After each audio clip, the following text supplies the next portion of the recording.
المپیک.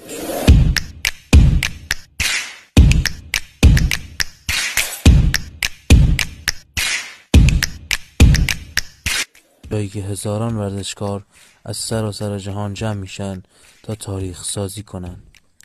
اما چیزی که کمتر بهش توجه میشه لوگوی المپیکه، یه نماد که قرار جاودانه بشه. ولی اگه اون لوگو دزدی باشه چی؟ بله، این لوگوی اصلی المپیک 2020 توکیو بوده، اما فقط چند ماه بعد یه جنجال بزرگ همه چیز رو خراب کرد. یه طراح بلژیکی به اسم اولیویو دوبای گفت که این لوگو سالها قبل برای تئاتر لیژ طراحی کرده و معتقد بود که طراح ژاپنی کنجیرو سانو اون رو دزدیده.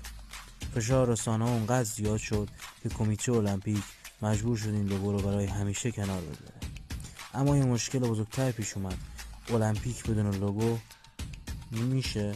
پس یه مسابقه طراحی جدید برگزار شد. این لوگوی جدید رو آسوکا طراحی کرد با الهام از الگوهای سنتی ژاپنی که مفهوم وحدت، هماهنگی رو نشون میده.